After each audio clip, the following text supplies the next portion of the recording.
All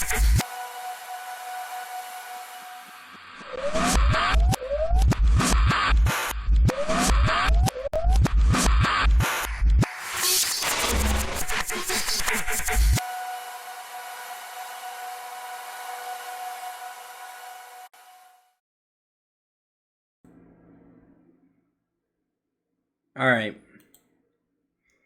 Welcome back, everyone. So recently, I saw, well, maybe not so recently, I've kind of known about it for a while. CosmicSkeptic did an interview with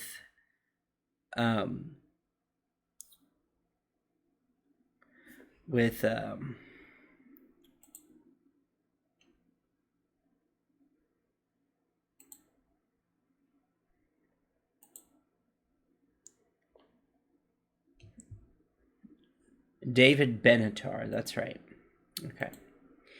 And the title of the video was, "Is it immoral to have children?" That's very, very, very clever,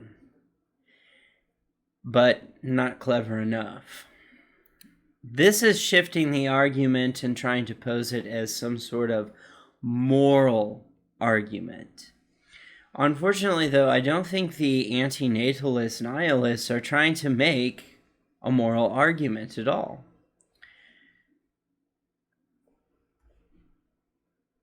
I would say that they're trying, that it's more or less a philosophical argument. I don't know that they're saying that it's necessarily moral or immoral to reproduce, but they're saying that by reproducing, we are perpetuating a system that in which is inevitably filled with an abundant amount of pain, in contrast to the amount of pleasure that you experience is greatly uneven. Again, I don't know, this doesn't sound like a moral argument. I've never heard an antinatalist nihilist say that it is immoral to have a child. I have only ever heard them say that to have a child, or to perpetuate the species, or life, awareness, or cognizance itself, is only guaranteeing that the life form itself will have to endure. And let's try to put a number to it, like 80% of their amount of their life in pain, and only 20% of their life of pleasure. And the amount of pain that they must endure does not compensate for the amount of pleasure that they receive. And that, therefore, because of this, life is not really relevant. We're not relevant in the grand scheme of things, being that one day the human race will die off.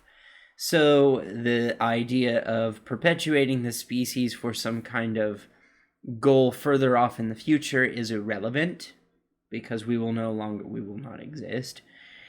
And then when I say that the point is to enjoy the ride, or just to live it, they say that is of no consequence, because still you are introducing a person into life which is full of pain, and not enough pleasure, too much pain.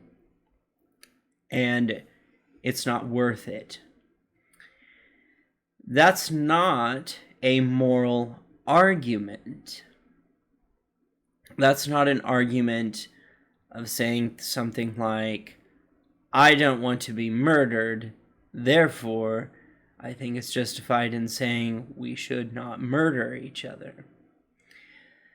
It is immoral. Moral standpoint. So that sort of that's tricky for him to do that, because he's trying to spin the narrative of saying, instead of saying that because it's never framed in the process, is it right or wrong to have a child from the antinatalist perspective. That's not what they say. They say, is it of consequence? Is there a point and purpose, being that there is no point and purpose to life, to reproduce? Does it give credence to perpetuating this thing? That's not a moral argument. So I started thinking about, like, in terms of ethics and metaethics. Because metaethics is the thing that has us question the morality behind things. Things like moral universalism, moral relativism, and moral nihilism.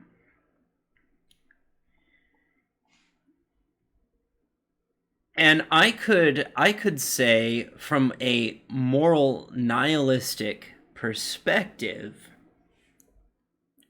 you could reproduce, because the fact that life has more pain than pleasure is irrelevant.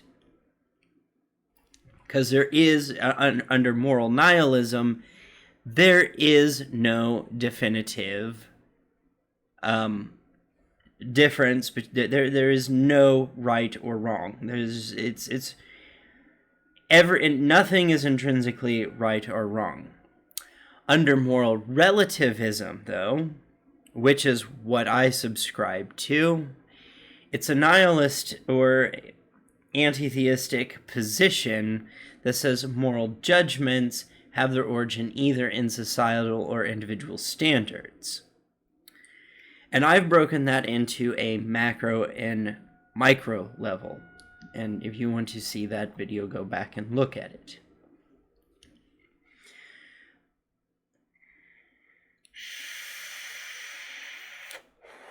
But metaethics is the thing that sort of tries to explore, is it good or is it bad? Is it, like, I have to ask the question, is it good or bad to have a child? And I don't know that that's a question that the antinatalists have really answered. So by phrasing it, is reproducing moral or immoral, you're trying to rephrase the argument as to being a moral argument. Is it more immoral to have children? I don't know that it's a moral question. I think it's a question of metaethics. Is it right or wrong based on evidence? Which falls under the category of moral relativism. Moral universalism is the theist perspective.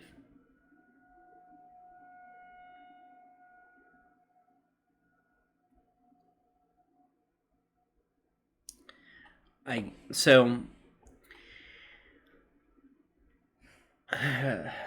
have not watched all of CosmicSkeptic's interview with David Benatar. It's on my list of things to do.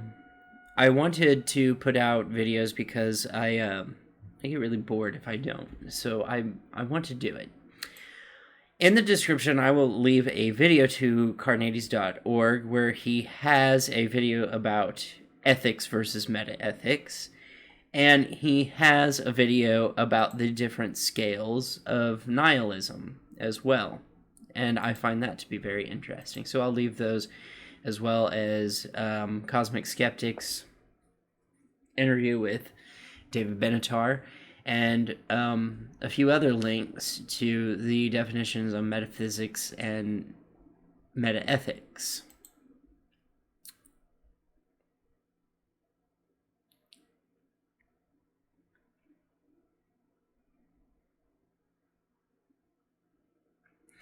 And I'm arguing against the antinatalist from a neutral natalist stance, that it is a matter of metaphysics.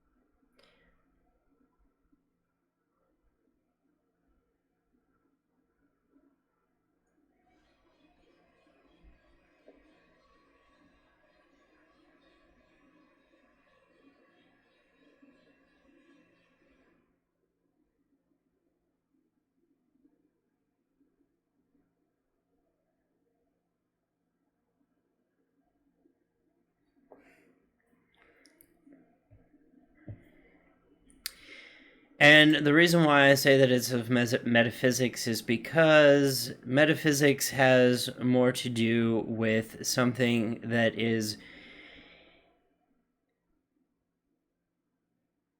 the question related to what is for something to exist and what type of existence there are. Metaphysics seeks to answer an abstract and fully general manner of questions, but there is like this sort of form of absolution. And I'm saying that, for instance, reproduction is inevitable. It's something that is going to happen. So that's why I say to me it falls into a metaethics, metaphysics category, because I don't know that you can circumvent procreation. I think that this is somewhat like being a vegan. Many vegans argue that it's a moral principle, and to them, their arguments make sense, and they're rational, and they're logical. To them, it makes sense, because they don't like the idea of predator and prey.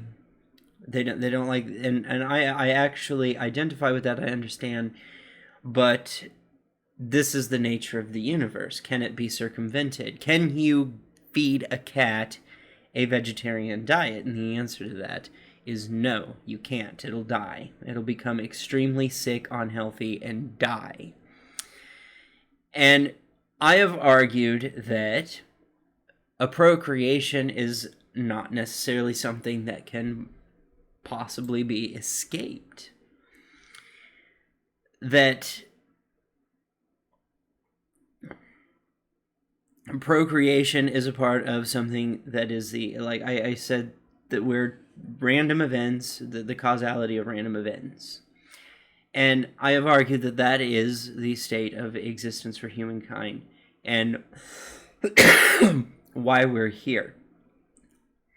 That there's no rhyme or reason to it. That not everything has to have a logical or rational explanation. That some things simply just are because that is the way that they are. And I think that that's what life is. So let's say that the AntiNatalist position is that. Then they're not really saying, if it's not a moral argument, then you're not saying that it is immoral to reproduce, but it's your position not to, for the reasons that you outline.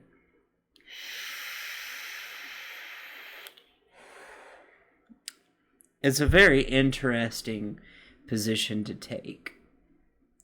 I am of the position, I think if somebody does not want to reproduce, that's fine. I think if somebody does want to reproduce, well, I think that's fine too. I cannot find a moral or ethical or metaethical reason why one should or should not reproduce. I find the pain scale and pleasure scale to be completely irrelevant in the decision of perpetuating life. I find the fact that life itself is irrelevant, that one day the human species will disappear or fade into nothing, that our lives will disappear, fade into nothing. I find that irrelevant when it comes to reproduction.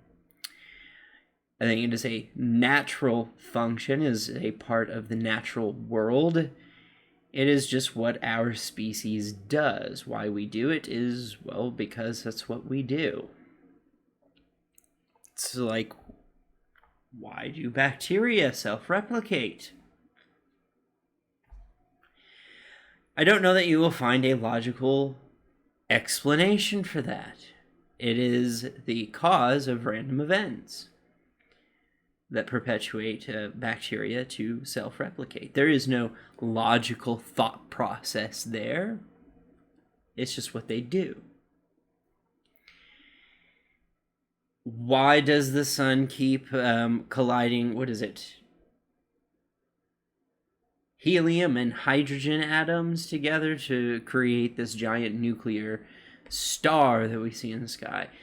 There is no logical thought process behind it. It just does what it does. We are compelled to reproduce. This is just what living creatures do. I mean, by that logic, homosexuals would never have sex because there's nothing to be gained from there's nothing that comes of it whatsoever other than sexual stimulation.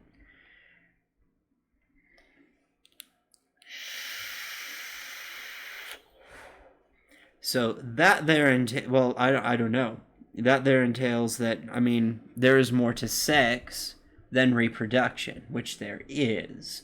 There's an emotional attachment, emotional connection, the feeling of being one with another person. It's a way of displaying love, compassion, affection, that kind of thing. Did I say confection or affection? I meant to say affection. You know what I mean. So, I really want to get into watching the rest of this CosmicSkeptic interview with David Benatar, but I haven't gotten around to it yet. It's quite a long video. But I think that that's tricky to say, is it immoral? But I don't think it's a moral argument at all. But I would have to say that since it's not a moral argument,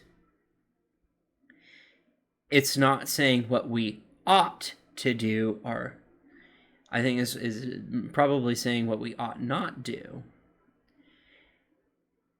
That falls in line with a suggestion. Kind of like vegans, as I said. Is it wrong, in my opinion, to take life? Yes, of course. Do I not like the idea of killing an animal and taking its life? Of course not. It's consciousness, it has awareness, it doesn't want to die. Taking its life is going against its own will. However, protein is a good source of nutrients, and unfortunately that's kind of the way that nature is that life feeds on life in order to perpetuate itself. As oxymoronic as it may seem, that is nature. Now, being a human being, and I have this evolved state of a brain that goes beyond the animal kingdom or any life form that we know, I can say that I do think when we take an animal's life, it should not be taken for granted. I think that if we're going to take an animal's life, that we should be thankful for that a life was taken so that we may perpetuate our own. And I would ask anyone that does this to ask themselves this: are you prepared to lay down your life so that a predator can live? And I think that if you are willing to be the predator that can take life, you should be willing to lay down your life for a predator to live. Now, we've climbed to the top of the food chain, so that's not on the table, but what we can do is we can ensure that the animals that we do kill for sustenance are fully utilized, and that we use every part of the remains of the animal that we kill, and that but that's not how society works, and it pains me. I honestly don't like it. I don't like to see meat thrown away, because we overpurchase it to the point where we can't consume it before it spoils, or because there were pickles or something you don't like on it. I can't stand that. Personally, I don't like if you're not going to eat it, don't buy it. And if the supply is greater than the demand, stop. Match the supply with the demand as close as possible, and don't try to sell something that used to be a living creature that possessed awareness was taken away. Don't try to market it like like we have, like let's order an overabundancy of it so that we can try to make profit. Even though we know we're probably not going to sell this much, we're going to try to do it anyway because profits. I don't like that idea when it comes to consuming meat products. I don't like it. I understand, like, like from the health boards, like I understand allergies and such, like when you're talking about fast food and everything, and they throw things away that are animal byproducts. Due to, like, once it's gone out the window and a person has had it in their possession, you have the health board step in and say, well, that's contaminated. I understand that. And I understand the point of allergies. Like, I can't eat this, I have an allergy, blah, blah, blah. But there's too many people out there that just have pointless complaints, where it's like there's something on it that they just don't like. They're not allergic to it, they just don't like it. I think that they need to buck up and just pick it off and still eat it. I really advocate against buying animal product that you are not going to use. And I really do advocate that taking the life of an animal, then the entirety of the animal should be used. I mean, even the bones can be used to sculpt jewelry and whatnot. I mean, there's no reason why we can't.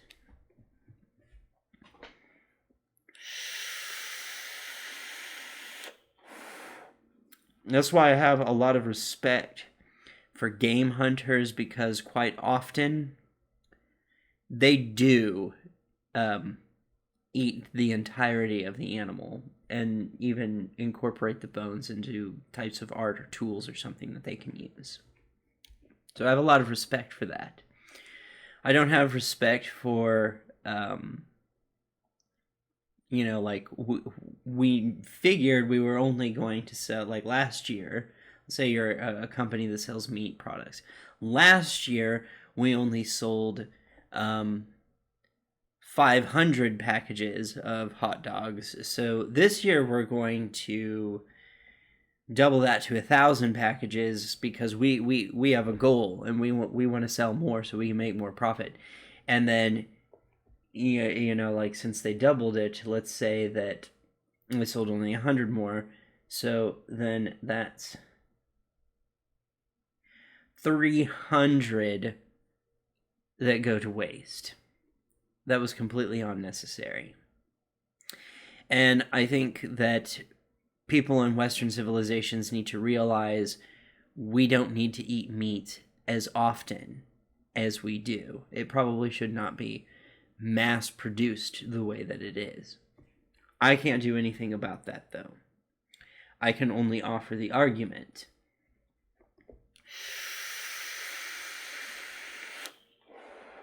But I'm not going to sit here and advocate for veganism. ultimately, like, the protein that you ingest through meat is good for brain process. It's actually theorized that that's one of the things that cause us to go from primate to Homo sapien is the consumption of meat. And we do look at other primates, and they do tend to be omnivorous as well. They just don't eat meat on the level that we do. Their diet does predominantly consist of fruits and vegetables, of a vegetarian diet, but they do also participate in eating protein from other living creatures, just not very often. It does happen. We have observed this. And this is why our digestive tract looks like it's predominantly that of a vegetarian, but there is parts of our digestive tract that is present of a carnivore, and that's indicative of an omnivorous species, a species that eats both plant and meat alike. I would say that we are probably more or less evolved to eat more plant matter than animal.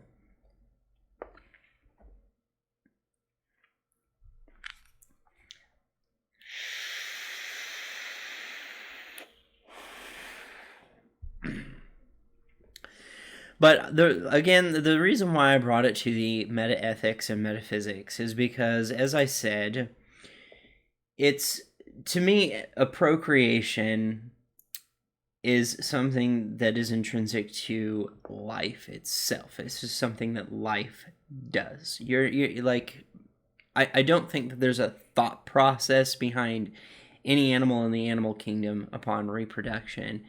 It's just actually my understanding there's very few animals in the animal kingdom that have sex for pleasure. The majority of them have sex for the sole purpose of reproduction. So, actually, this was brought up in one of the Amazing Atheist videos. He was talking about wedlock, but and the whole Ben Shapiro reaction to a music video that was stupid, but he made the point of saying that the reason why there is almost 8 billion people in the world is not because of people having sex under marriage. It's because men and women get horny and they have sex and reproduce. Like I said, this is a neurological itch. This is a compulsory thing that we do. I don't know that you can circumvent it, and I think it would take a lot of self-discipline to do so. And I think if that's your choice, I don't see anything wrong with that. If you don't want to reproduce, don't reproduce. But also, on the same token, I think that if you are going to reproduce and you want to reproduce, I don't think there's anything wrong with that either. And that's why I take the neutral stance. Ultimately, I think you could almost say I am an antinatalist in the sense that I won't produce and I have no desire to. So I'm feeding into that the argument is that I'm following that. I'm not reproducing. I have no plans on reproducing. As a homosexual, it'd have to be very, very deliberate if I did reproduce. And I don't know that that's a moral argument, as the CosmicSkeptic has framed it, and that's really tricky because it's like going up to the antinatalist and saying, well, why do you think it's immoral to have a kid? And I don't think they're saying it's immoral. I think they're saying it's impractical.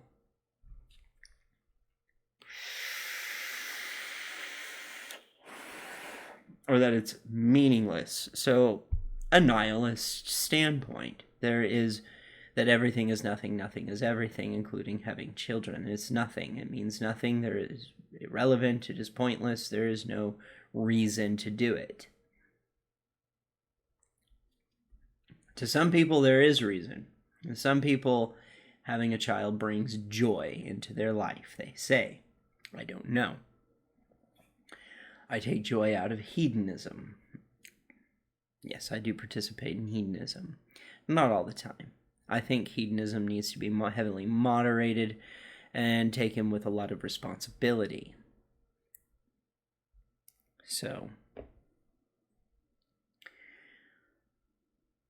I did bring this up to Final Fantasy, to which he agreed with me that no, the anti-natalist argument is not a moral argument. And so maybe I'll have more input on this after I watch CosmicSkeptic's interview with David Benatar. But until then, I think I'm going to stick with the metaethics and metaphysics stance, is that reproduction is neither moral nor immoral, or I could make the case that it is a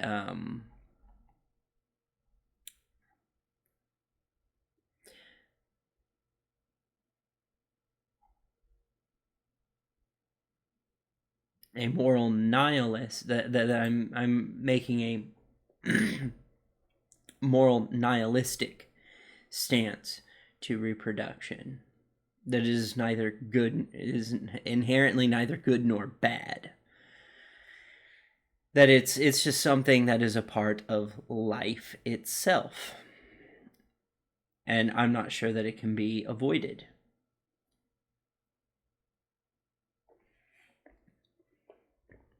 And that also the pain, or the whatever unit of metric you're using to measure pain versus pleasure, is in fact inherently irrelevant, which is a very nihilistic, moralist stance to take.